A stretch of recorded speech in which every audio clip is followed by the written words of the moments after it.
Welcome into Steelers Talk, Yinzers. My name is Jack Sperry, and on today's show, I'm going to be breaking down 8 Steelers cut candidates with a little bit of a twist. I'm going to be naming 8 guys that made the team last year that might not make the final 53-man roster in 2023. But before I reveal my list here in just a second, join the fam today by clicking that subscribe button. We have free Steelers content for you here on the channel each and every day. We have a Steelers Talk live show every single Wednesday at 4 p.m. Eastern time. And then during this Steelers schedule this year, all 17 games, we're going to be covering live here on the channel via our live watch party. So if you want the most comprehensive Steelers fan experience here on YouTube, do me a favor, click that subscribe button right now.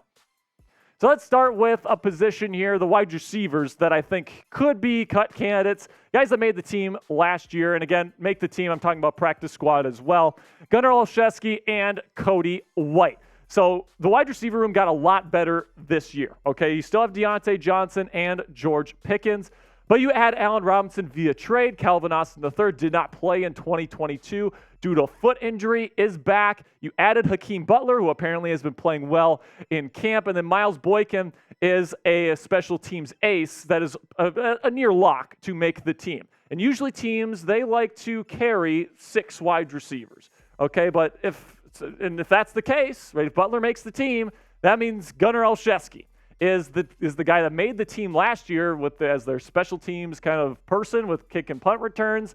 Had a couple of big mistakes, namely in the Patriots game where he muffed a punt that led to a big Patriots score. Gunnar Olszewski just plain simply is not a good wide receiver, in my opinion. When he played last year, could not create any separation. He's not very sneaky with his footwork or anything like that. He doesn't have great hands. He's mostly just a special teams player. And if the Steelers are just going to keep 6 wide receivers this year and Hakeem Butler earns that final 6th spot, Gunnar Olszewski is going to be somebody that is put to the wayside. And same thing with Cody White, another kind of bigger receiver at 6'3", 215 pounds. But if you're going to be carrying Hakeem Butler and George Pickens, 2 true X wide receivers, Cody White doesn't really have a spot on this roster, if I'm being completely honest with you. So let me know down in the comments section, what's a player that made the 2022 roster last year that will end up getting cut by the Steelers this year? Let me know down in the comments section. It's going to be the pinned comment on today's show. So here's what's going to happen, man. YouTube's going to throw you an ad break here in just a couple of seconds. Take advantage of that time by giving me a name of a player you think is going to get cut.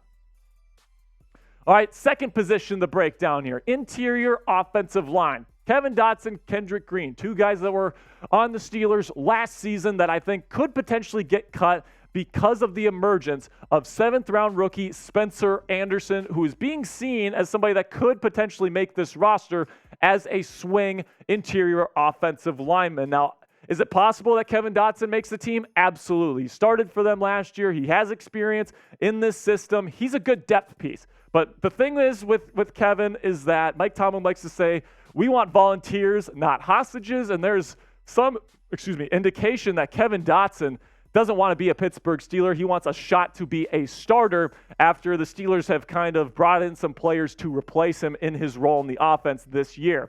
And Kevin Dotson, to me, is somebody that's decent. He's okay, especially in pass protection. But as a run blocker, he's absolutely terrible. And, he's kind of a lower-level replacement guard in this league. Would somebody trade for that? Maybe. But if no one comes to fruition here and Spencer Anderson continues to impress, Kevin Dotson could be on the chopping block. And then Kendrick Green, somebody that was expected to be the center of the future here in Pittsburgh. Right now he's getting second. He's moving back to center after spending some time at guard. He's taking a lot of second-team reps at center, at least during OTAs and minicamp. But last year he didn't play at all. Okay, so I'm looking at Kendrick Green as a guy that could potentially be put by the wayside here in 2023. Again, especially if Spencer Anderson continues to impress. All right, so coming up here, I got 4 more names of guys that made the 2022 roster that are maybe not going to make the 2023 roster. But first, if you are a Steelers Talk real one and you want to show it, you want to really show your support for the channel. We've got some Real One shirts available for you on the Chat Sports website. Go to chatsports.com/Real One. I think the black one is more Steelers-ish. It's kind of more with the theme of Pittsburgh Steelers, but we got a bunch of colors. We got red, we got blue, we got a bunch of different colors. I think we've got a green one as well, a bunch of different colors for you guys to choose from, but I personally like the black one. So if you want to show yourself as a true Real One, go ahead, go to Chat Sports website at chatsports.com/Real One and get your official Chat Sports Real One shirt today. All right, so now let's move on to some other Steelers cut candidates here. Montravius Adams, defensive tackle, nose tackle, played a lot for the Steelers in 2022, but I think I've put him on every single one of my cut candidates lists during the offseason. And the reason for that is I think that the Steelers are straight up replacing him. Okay, he did not play well last year, had one of the lowest Pro Football Focus grades in the league last year for a defensive tackle, did not hold up well against the run, and that's kind of your job as a nose tackle in the National Football League. They brought in Keanu Benton, who's probably going to be the starting nose tackle because he's an athletic freak. He's really good at stopping the run. And then you also signed Braden Fajoku, who has a decent shot at winning the backup nose tackle spot. And I don't think they're going to hold on to 3 nose tackles here, especially with the way Adams played last season in 2022. I think Keanu Benton is the future of the position. I think Fajoku is a nice second option.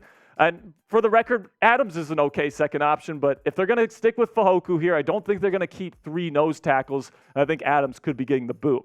Now let's move over to special teams here with punter Pressley Harvin III. Now, Steelers fans know when you draft a punter like Pressley Harvin III, you expect him to perform and be one of the best punters in the National Football League. Plain and simply, that hasn't happened with Pressley Harvin. In fact, he's been one of the worst punters statistically in the National Football League. And this year, the Steelers brought in Braden Mann to kind of compete with him for the starting punter job. Mann's been a starter in this league before. He's been a pretty effective starter in this league before as well. So it's going to be a competition between these two guys. They're going to try to light a fire under Pressley Harvin's ass a little bit here. And it really wouldn't surprise me if Braden Mann ends up winning the job here when it's all said and done. So let me know who you think wins the starting punter position here for your Pittsburgh Steelers in 2023. You think it's Pressley Harvin III? Type PH, or if you think it's going to be Braden Mann, go ahead and type BM down there in the comments section. Sticking with special teams here, long snapper Christian Kuntz, fan favorite, might be on his way out because the Steelers have signed another long snapper. In fact, they got rid of Anthony Miller here just a couple days ago to bring in a guy to compete with Kuntz for this long snapper position. Rex Sunahara is the guy that they ended up bringing in. And Christian Kuntz, the reason why they would do that is kind of concerning, if you ask me. The only reason why they would bring in competition for Kuntz here and cut a really talented and promising receiver like Anthony Miller is because Kuntz hasn't been showing some good things in OTAs and minicamp, and he needs to have some competition here to, just like some of the other guys on this roster, like Pressley Harvin, light a fire under this guy's ass, man. That's what they need. And I don't know if he's going to make the roster. It's certainly a possibility that he ends up getting cut because you're only keeping one long snapper. And then finally on my list here, another special teams kind of player, free safety backup, nickel cornerback, Tre Norwood. Now, because of the athletic upside, a lot of people have been Tre Norwood supporters, wanted to get him in at nickel cornerback, wanted to try him out at safety. He's played both with the Steelers, hasn't been particularly effective, and it's not like he's like Miles Killebrew, who is a special teams ace and is definitely going to make the roster this year. I think Tre Norwood is at least a shot with DeMonte KZ and Keanu Neal in that safety room. I'm just not sure if there's a spot for Tre Norwood on this roster. Now, maybe there is, right? They just released Scott Nelson, right, in NFL free agency, but I'm looking at Norwood, and he's not the most talented guy in the world, so if they want somebody else to fill out this safety room, maybe he can make it, but I definitely think that he is on the chopping block when it comes to somebody that was on the roster back in 2022. So to recap here, I've got Gunnar Olszewski, Cody White, Kevin Dotson, Kendrick Green, Montravius Adams, Pressley Harvin III, Christian Kuntz, and Tre Norwood as guys that made the 2022 Steelers roster or practice squad and probably won't be with the Steelers this year, or at least have a shot to not be with the Steelers here in 2023. Thank you guys so much for making it to the end of the video. Make sure you click that subscribe button for me down in the comment section, because if you made it this far, you must be doing something right here at Pittsburgh Steelers Talk. So go ahead, click that subscribe button. I'll see you guys next time. Peace.